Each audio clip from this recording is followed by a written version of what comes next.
You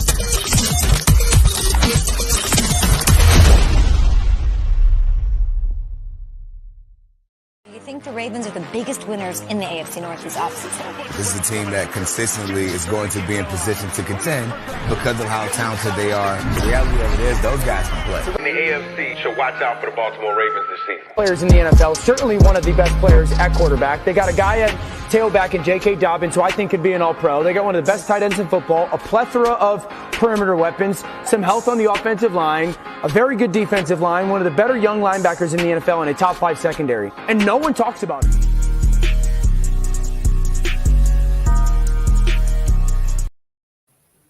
Yo, what it is, Flockers? Welcome back to At the Bank, a Baltimore Ravens podcast, you feel me? And this is your post-game show from Sunday night game against the Los Angeles Chargers. And this episode is titled LA Power Shortage. Yes, sir. LA had a power shortage, you know what I mean? We had to pull a circuit from them guys, and they ain't got no more juice in LA right now. You know what I mean? They still trying to figure out how to turn their lights back on. But no, on a serious tip, man, as you already know, I am a day late, and I am so sorry for being a day later for the post-game show, man. I had a lot of hiccups yesterday, man, and couldn't really get over that hurdle to give y'all the best show. But today, I am here, no hiccups, no nothing, and I'm here to give y'all the best post-game show that I can possibly give you, you feel me? So, we got couple things to talk about, man. We're going to talk about a few things that I think that Coach Harbaugh needs to address, man. Some things that I feel like that he let things slide, man, and he should not have let that slide. We're going to talk about how the offense looked. A couple of couple of key things had happened on Sunday night, man. I can't wait to talk about that. We'll talk about that superior defense. You feel me? And we're going to talk about who earned their wings this week, man, and I can't wait to tell y'all and show y'all who actually earned their wings this week. But before we get there, man, let's give you a little summary of the game, man. And I feel like that the Ravens had won because of several key factors that contribute to the Ravens' win against the Chargers. Firstly, man, our defense had played exceptional. You feel me? Putting pressure on the Chargers on their offense and forcing them to have 4 turnovers. That's right. The Chargers turned the ball over 4 times Sunday night, man. And that defense is looking mighty strong. You feel me? And the offense looked very exceptional. Offense wasn't too bad. The offense was able to get things done. And remember that now that our offense are now 4-0 without Mark Andrews being in the lineup. That's a dope fun fact right there. Another fun fact that is that LJ is still undefeated against Justin Herbert and the Chargers. That's another good fun fact. You know what I mean? And let's keep the fun facts rolling now. That now we are now 9-6 against the Chargers all time since 2020. And we are now 17-13 when it comes to Sunday Night Football. So when you put all of that together and you just look at it, you can just finally say that is a recipe for success right there. Everything that the offense and the defense did, man, was great. Now, what shocked me a little bit was that Justin Tucker did miss the field goal. And I know a lot of people was like, oh, man, we ain't used to this. Oh, it sucks. But, hey, to show you that Tucker is human, it shows you that Tucker can miss field goals, you know what I mean? But it also shows you that our team does not just depend on Tucker making field goals. You know what I mean? After Justin Tucker missed that field goal, our offense was able to pick back up and was able to find a scoring drive. So, you know what I mean? It's nothing to hang out heads low. It's nothing to hang out, get discouraged about, and we can most definitely say that Justin Tucker is not automatic. He's just now not number one in percentage-wise. He was sitting at 90% until he missed that field goal on Sunday. Now he dropped down to 89%, which is still magnificent. Because you know the one thing that didn't change really was our loss record. because now us, the Baltimore Ravens, are now sitting at 9-3, sitting on top of that AFC right now. And I cannot wait till it's all said and done. And I feel like our Ravens will still be sitting at the top of that AFC once it's all said and done. Now, remind y'all, we do got a bye week, so this is the great time for the Ravens to regroup, regather some things, clear up some of these injuries, clear up some of these knickknacks and all that good stuff, because we got a whole week off. Whole week. And even Coach Harbaugh have gave our guys the whole week off to actually get themselves together to be ready for the following up in 2 weeks, you can might as well say, because we skipped this Sunday and we don't play until next Sunday on 1 o'clock. So pretty dope, man. And it seems like that our Ravens is really starting to put things in the right order, man. We are starting trending the right way. Lamar is able to stay past week 12, which remember last year and the year before, at the week 11, things started spiraling down for LJ. So that's a plus sign that LJ was able to stay healthy up into the 12th week and more. Check. Another great thing that LJ was able to accomplish, man. LJ is now the number one quarterback when it comes to rushing. He is now rushed for over 5,000 yards. Yes, sir. Rushed over 5,000. Not at 5,000, not just below 5,000. He had just a little over 5,000 rushing yards, man. And it only took my guy 82 games to reach 5,000 rushing yards. So that's pretty dope, man. That's pretty dope, man. It shows that LJ is still capable of using his legs, and we all starting to see that now LJ is starting to be real good using his arm, you feel me? But before I go any further, man, it's one thing I would like to talk about, because I feel like Coach Harbaugh almost cost us the game Sunday. Almost. By not challenging 2 first downs, man. The first down, man, you can clearly see that LJ crossed the line. You clearly see that it should have been giving us a first down. We shouldn't have had to be sitting here depending on the refs, because the refs was horrible Sunday. I'm not going to say horrible. They was not good. They was not good, man. You know what I mean? They was subpar. They was a lot of calls that's been missed on both sides that I seen from my eyes, man. A lot of holding calls, a lot of hands to the face, illegal hands. All those calls, some of those calls was missed. I done seen pass interference been missed. I done seen illegal contact has been missed. It was just like, damn, the referees ain't trying to use their whistle this week. But we shouldn't have to depend on the referees. But one person that we really should depend on to have outside, to have our back, is Coach Harbaugh. And Coach Harbaugh, man, you not throwing that challenge flag to challenge those first downs could have killed us.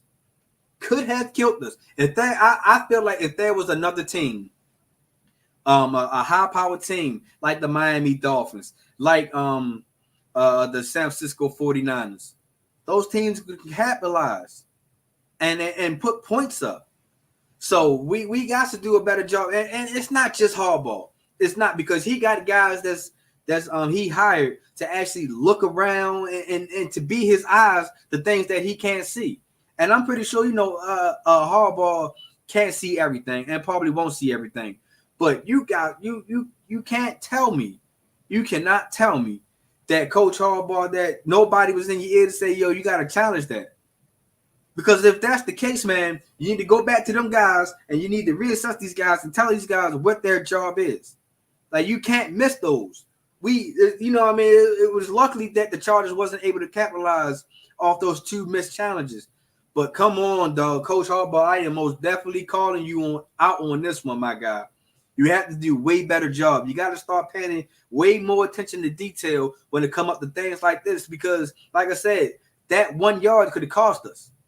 Because then you turn around and then, Todd Monken, you get fought for this one. Because when you didn't challenge that first down, now you go into some stupid wildcat that you put Gus Edwards to be the direct snapper to try to get a first down. And it didn't work. You know what I mean? And then that can give teams momentum, like the Chargers, because we was like down in the middle field when you didn't challenge. It was too long enough for Justin Tucker to kick, and it was too short enough for Stroud to punt. So I think if you would have challenged that, it would have been a different story. It would have been a first down, and then hopefully better things could have happened. You know what I mean? But by him not challenging those two calls, those two first downs, it almost hurt us, and it almost cost us the game. So John Harbaugh, man, got to do a better job of challenging these plays. I'm not saying that you got to challenge every play that looks like it should have been, but you got to challenge the ones that you know for sure that is our call, man.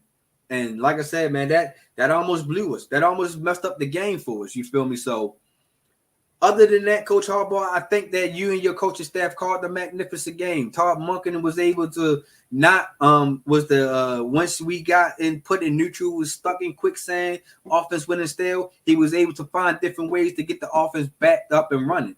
Whether it's hitting Keaton Mitchell, which I think that he should be involved in the offense a little bit more now. We're starting to see explosiveness.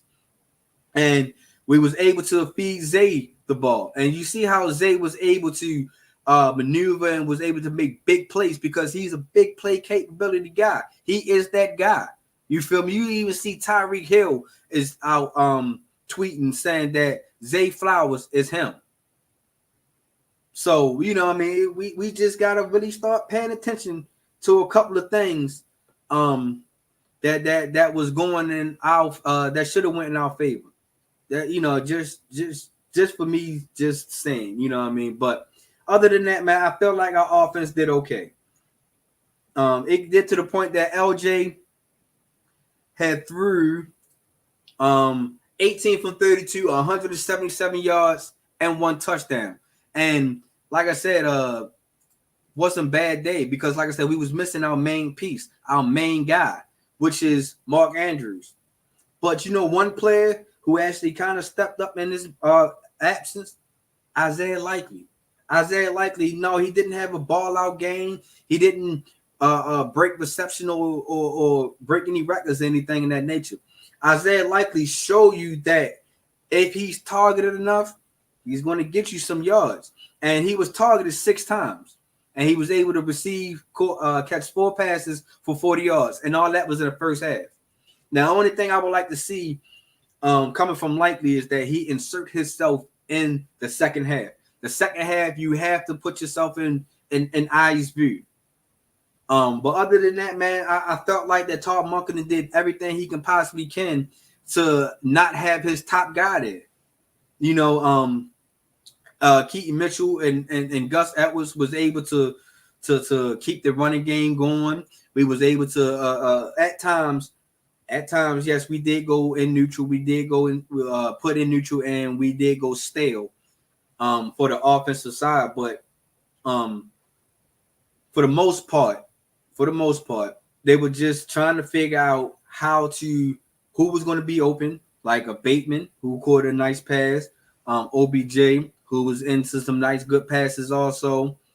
Was able to got to figure out who's going to show up when and how. You know what I mean? You see big play Zay was pretty much doing everything, whether he was receiving, whether he was playing that little slot in reverse, you know, stuff like that. He was, and then the thing about it is Todd Monken put Flowers in motion a bunch of times. There was so many times that it was starting hard to keep up the count on how many times that he was motioned. So I feel like that Todd Monken was able to start put eyes on Zay Flowers and start to make people pay attention and try to lay off that running game. But, you know, Zay, you know, that people was going to respect our running game because that's who we are. We are a running team. We was able to we wasn't the best ground and pound game, but at times you can just see that our offensive line and our running backs was wearing the Chargers down. So I really feel like the offense really did step up this week. I really feel like the offense was just missing a couple of beats. You know what I mean? Just a couple. Because you can see here on my offensive keys, I was saying that get Zay Flowers and get Keaton Mitchell involved. And you can clearly see that Coach Monkenon was able to do that. He was able to get both of those players involved. It was take advantage of the opportunities. And we clearly see that the defense have gave the offense numerous opportunities. And I think that that's why the Ravens had beat the Chargers. It was all because of that fast, physical defense. And I cannot wait to talk about that in a minute. And was able to control the clock. Now, we didn't really control the clock the best. I think we could have controlled the clock a little bit better than what we did. But as far as time possession, we were still better than them. And time possessions, as far as total plays, it was pretty much almost neck and neck when it came to total plays. Because the Chargers was able to, produce a lot of, good plays. But other than that, offense, I give the offense a B+. A B+. I feel like that it's still some things that we need to work out. I still feel like Bateman has to take a little step up a little bit more. I feel like I understand he's coming off the hamstring injury, but he has to insert himself a little bit more. What happened to putting Devin Duvernay into the offense also? I feel like that Devin Duvernay has found his way outside this offense. I feel like Devin Duvernay can be an asset to this offense and a good asset to the offense as well. If you insert him a little bit more. So I most definitely would like to do a little bit more research on that one and try to figure out why Devin Duvernay is not in the offense as much, especially when OBJ and Bateman is not in the lineup. You know what I mean? So other than that, I really feel like the Ravens offense gets a B+ for this one. You know what I mean? So shout out to the Ravens on getting that B+ on that offensive side. Getting that B+, man, because I really feel like the offense was able to put things in good perspective. I really feel like the offense has trended us to be a top contender. You know what I mean? No, it's not the prettiest. But every game is not going to be pretty. No, we didn't reach 30. Every game can't be 30. We show you that if our defense can keep us, keep the opponents under 15, nobody's really fucking with us. Like, nobody. So, shout out to the Ravens offense, man, for getting that B+, man. I really feel like y'all deserve that. Wish you could have been a little bit more higher, getting that B+, but, it is what it is when it comes to this offense. Because, like I said, at least we see that the potential in this offense. And if we had all our pieces, if Mark Andrews was there, if J.K. Dobbins was there, if OBJ was healthy, you can see that things probably will be a little bit better. You feel me? So I just really say I give them a B+. Now let's switch it over to the defense side, boy. That defense, oh my goodness. If y'all don't think that our defense is a top 5 defense, I don't know what you're smoking. But even if you're smoking it, put it down, reassess yourself, because this defense is phenomenal. Like, phenomenal. Now, it's not that defense, not the 2000 defense. You know what I mean? Yes, you can see a little glimpse and a little parts they make you think you're like, oh yeah, that's the 2000 defense right there. That's real pretty good. That's real pretty nice. But in my opinion, man, I feel like that we not there, and we will never be there. I don't look for our defense to even be that 2000 defense again, man, because that was a rare defense. That was a well put together. I'm not saying that this defense is not well put together, but it was a lot of key pieces on that defense, such as the Ray Lewis, Terrell, Tony Siragusa, Jamie Sharper, Rod Woodson, Chris McAllister, Dwayne Starks, Jamie Sharper, you know what I mean, Peter Bowery, You can just heard those names. Those names was something that you couldn't beat. You know what I mean? You didn't want to even see them. But this defense, though, I'm starting to think that you don't want to see these guys even for real, because our defense is just taking over to the point that right now we have a guy that I would like to go ahead and give his flowers to. And no, it's not Zay Flowers, but give his flowers to right now. And that guy is Justin Amadibike. Justin Amadibike now has 10 sacks, and also he is now keeping his record of keep going to about till he have sacks to all the way about 9.5 games.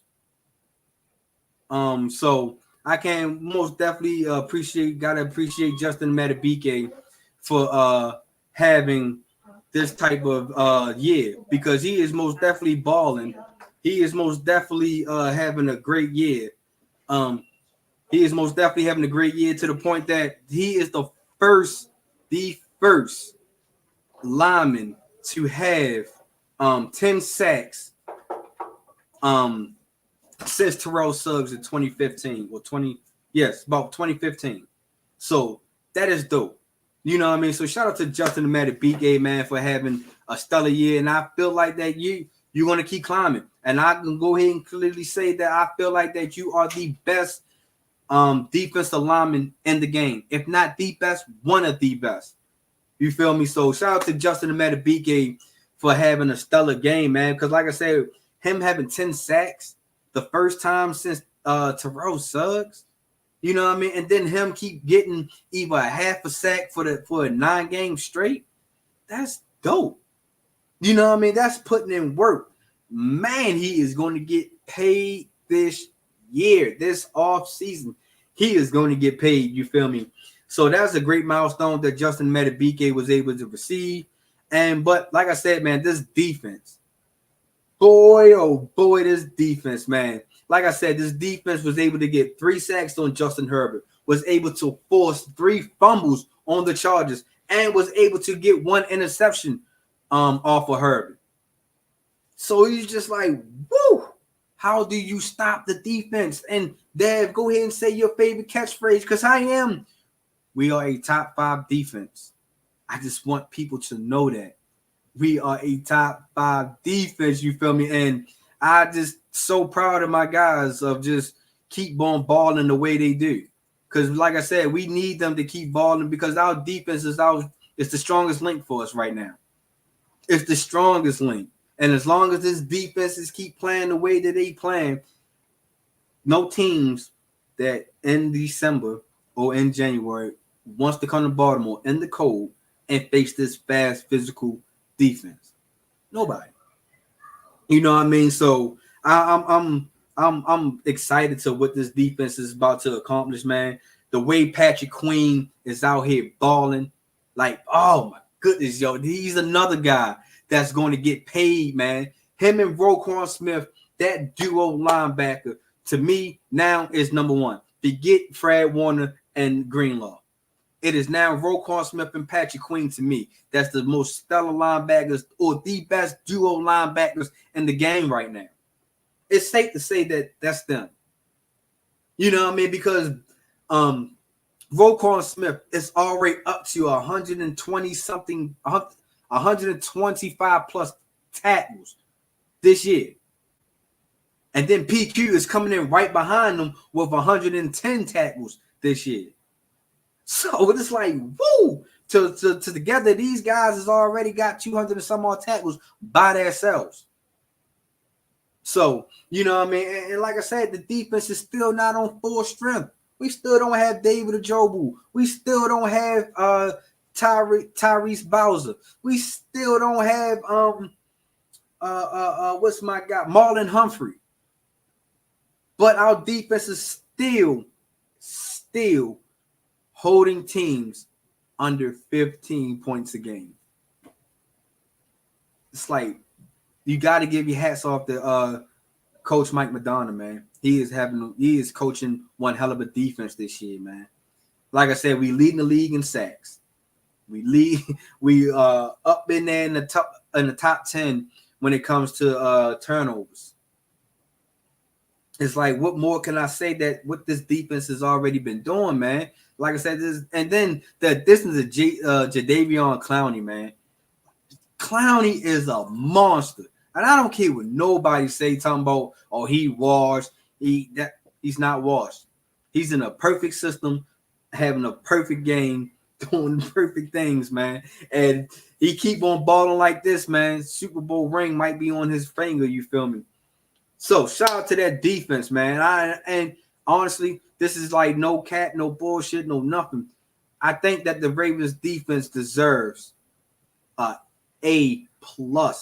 this week. A+.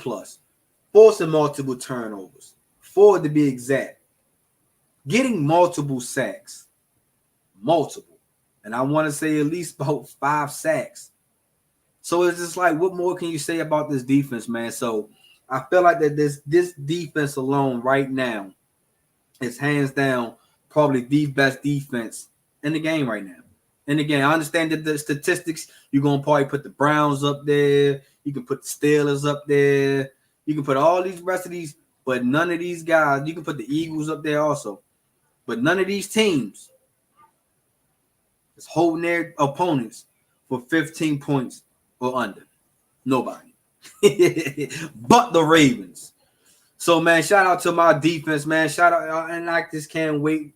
Even though we got this whole week off, I just can't wait to us to regroup and focus on getting some of the knick-knack injuries and able to come back out here and control our destiny to get to the playoffs. Because right now, man, we're trying to fight for the number 1 seed. That number 1 seed looks good right now. It looks good on us. So I can't wait to see what the Ravens, what seed we're gonna be in by the time we come back. The lowest we can be is 4th. You know what I mean? Because I don't think Pittsburgh is going to catch us in our division. I just don't think so. The Browns are starting to lose now. Not only losing Deshaun Watson, I think they also might have lost their 3rd-string quarterback also. Joe Burrow and the Bengals can't win the game either. So it feels like this is clear cut that we will be the North Kings this year. Kings of the North. But I'm not going to just talk about that right now. I'm going to wait. I can't wait till they actually crown us. But speaking of crowning, before I wrap this show up, I would like to go ahead and crown 2 players who had a balling stand-out game this past Sunday night, man.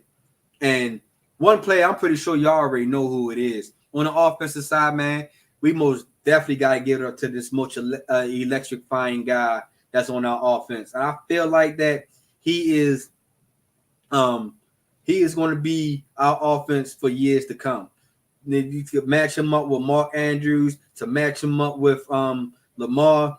And I just feel like that things cannot go wrong. Now, he did have as Lamar would say, he did have an ass celebration, which he think was trash and stuff like that. But hey, we ain't worrying about the celebration. We were worrying about the points. So shout out to Big Play Zay for earning his wings this week, man. Big Play Zay was able to catch 5 receptions for 25 yards, 1 touchdown. He was averaging about 5 yards a catch. But that's not the only thing that he did. Zay Flowers also was able to rush the ball 1 time for 37 yards for a touchdown.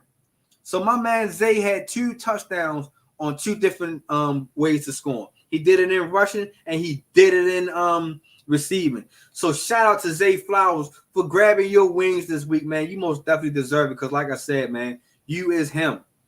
You is him. I might not have been the guy that felt like that we should have drafted you in the 1st round. I take those words back now. I'm starting to see why the Ravens went on here and drafted you 1st round pick. You know what I mean? So shout out to you. You deserve it because you is most electrifying. You is Big Play Zay. You just keep on making big plays at the big plays at the big plays. You know what I mean? And speaking of a person who just keep making big plays after big plays after big plays. And I know this on this defensive side, man, it could have went numerous ways. It could have went Jadeveon Clowney. It could have went Kyle Van Noy. It could have went PQ Roquan Smith. It could have went Brandon Stevens, who I feel like Brandon Stevens is also still having a stellar year. Because you gotta remember, Brandon Stevens still has not allowed any touchdowns against him yet. I'm just saying. But this week, it's not even Brandon Stevens, you feel me? This week is Kyle Hamilton. And I'm pretty sure people was like, yo, how did you choose Kyle Hamilton? And why did you choose Kyle Hamilton? Kyle Hamilton had 6 tackles. 4 of them was solo. He had 2 tackles for loss, and he had a pass deflection. And then another reason why I had gave it to Kyle Hamilton, man. Kyle Hamilton has been playing, and on the defensive side, he's played in up to 4 different spots on that field. He has played deep safety. He has played in the box safety. He has played linebacker, and he also has played nickel corner. Swiss Army knife. Doesn't matter who you line him up on or where you line him up at. Kyle Hamilton is a baller. And he just keep on showing why he was last year's first-round pick. Not to mention that this guy is, like 6'4", 220 pounds. And he's running with guys that's playing on special teams. You know what I mean? You got to sit and think that this guy already has, 3 sacks of the year. He already has 2 interceptions. He has a touchdown. He has a forced fumble. He has a fumble recovery. This guy does it all this whole season. He's been doing it. He's been showing us why that he is that guy. He's another guy that he's him. So shout out to Kyle Hamilton, man, for winning defensive earning his wings, man. So we got Big Play Zay. And we got Kyle Hamilton, man. We got to find a nickname for Kyle Hamilton, man. We got you. You know what I mean? I'm going to make sure I do my homework on finding a good nickname for my guy, man. So, as always, I appreciate everybody that tuned in. There's going to be tuning in. Keep on running this up. Keep on running the subscribers. Keep on running the views up. If you are most definitely digging of what I am saying or what I am doing, even if you have some critiques, man, how you think the show, how you would like to view the show, man, hit me in the comments. You know what I mean? Even if you agree or disagree, hit me in the comments. You feel me? Make sure that let's keep this conversation rolling, man.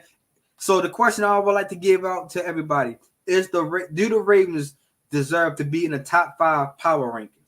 Because also, as I'll let y'all go in the power rankings, I seen us in 3 different power rankings, and we in 3 different spots. I done seen us in number 2, I done seen us in number 3, and I done seen us in number 4. These power rankings need to give us some respect.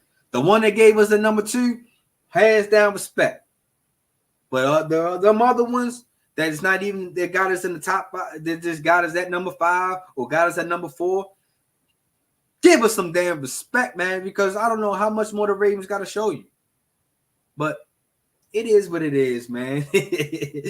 But like I was saying, man, make sure y'all tune into the grid. If you have not already subscribed, hit that subscribe button so you can get all my notifications when I pop up, you feel me? Whether it's me on At the Bank or me on MTMO. You still got Carving It Up with Bryson. You still got All Even Podcasts. You got Clutch Sports Talk.